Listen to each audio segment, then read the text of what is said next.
Bonjour à tous, c'est Dragonette. Dragonette va bien. On va continuer dans les dons. Hier, je vous ai parlé. Oui, vous me voyez bouger parce que j'ai ma boule de poil dans les bras. Je l'ai punie.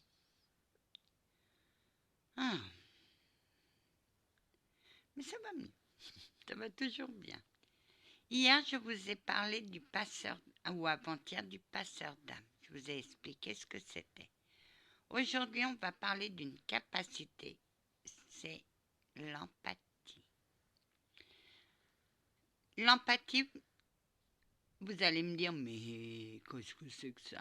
C'est une capacité. Oui, c'est une capacité de ressentir les émotions, que ce soit dans l'au-delà ou sur Terre. Je ressens toutes les vibrations. Elle est guérisseuse, mon empathie. Donc, guérisseuse, c'est un don. Ce n'est pas une capacité.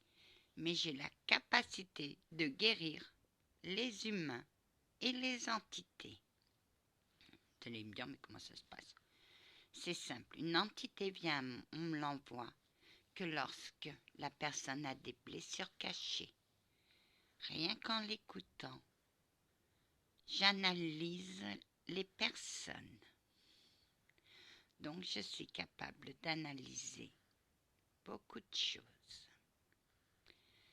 Et guérisseuse parce que je fais parler l'entité.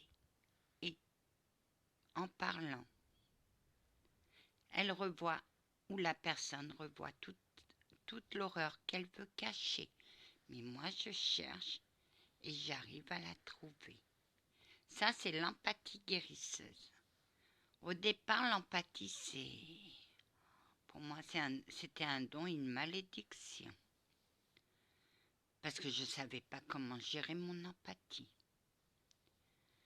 Il suffisait que je voie quelque chose de triste, de ressentir une tristesse d'une personne. Et je suis triste. La gaieté, je rigole pour un oui ou pour un non. La peur, je peux avoir peur si une personne est à côté de moi. Et si elle émet trop fort sa peur, je peux la ressentir.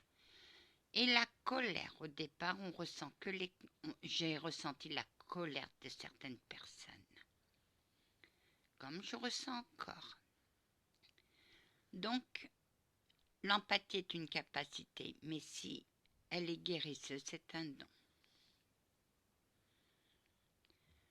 Et il y en a beaucoup qui croient tout savoir, Ben oui, c'est pas écrit là. C'est pas écrit sur mon front comme la poste. Que j'ai des dons, ça se voit pas. Si je le dis pas, ça se voit pas.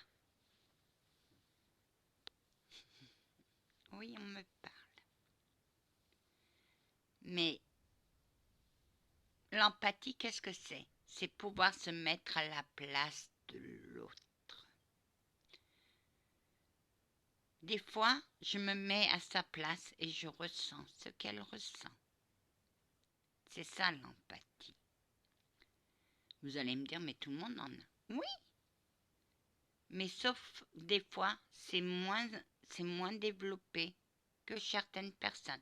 Il y a l'hyper-empathie. Alors là, purée, je plains ces pauvres personnes.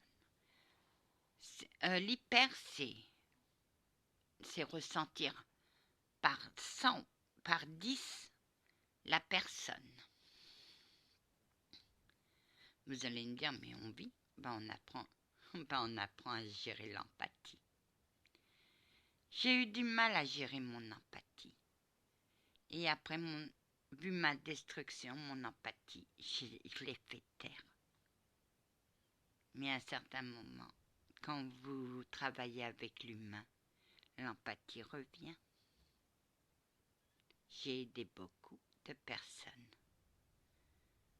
Sans attendre en retour, je n'attends rien en retour. Moi, quand j'aide, j'aide. C'est certains qui ne comprennent pas ça. Et je suis médium auditif, c'est-à-dire que j'écoute les cieux et j'écoute la terre. J'écoute certaines personnes m'appeler à l'aide qui ne peuvent pas. Alors je leur donne des petits conseils. Si vous avez des phénomènes paranormaux chez vous, c'est pas la peine de contacter certains, comme ils s'appellent, chasseurs de fantômes, parce que la plupart, ceux qui sont chasseurs de fantômes, n'y connaissent rien, ils veulent juste avoir du buzz.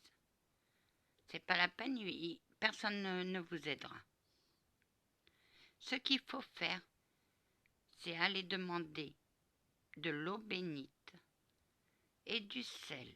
Pour les musulmans, essayez seulement le sel. Le sel apaise. Pour les musulmans qui ont peur, mettez un fil rouge ou qu'ils aillent voir leur imam pour mettre un fil rouge autour du poignet. Je ne sais pas à quoi ça sert, mais ça me parle. Le fil rouge, c'est une protection. Et vous mettez du sel dans toutes les parties, dans toutes les pièces. Et avec de l'eau bénite, vous aspergez votre maison d'eau bénite.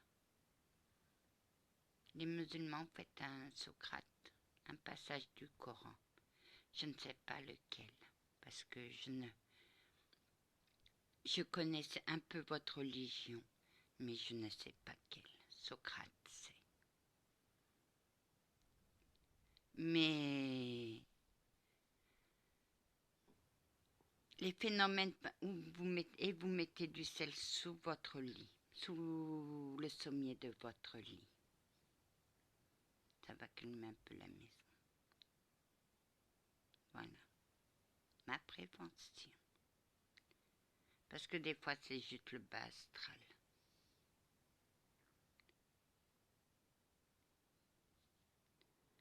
Chez lui, c'est pire. Anna. Disons que j'ai récupéré tout un système chez quelqu'un. Que je dirais pas le nom, ça vaut même pas la peine. Ils étaient emprisonnés. Cette personne avait fait l'emprise sur une entité. Et son guide a émis des signaux aussi en disant « Je suis prisonnier, il y a quelque chose de très fort ». Au début, il a fait appel par sa planche de Ouija, un démon qui est venu. Il s'est bien senti chez lui, il est resté. Après, il a fait une emprise sur la famille, a demandé des nouvelles de cette personne qui est morte d'un cancer. Et ce qu'il avait chez lui l'a emprisonné. Donc, il a emprisonné une entité et son guide. Parce que les guides, pour ceux qui n'ont pas de dons, c'est des guides de lumière simples. Et ceux qui ont des dons, c'est des guides de spirituels.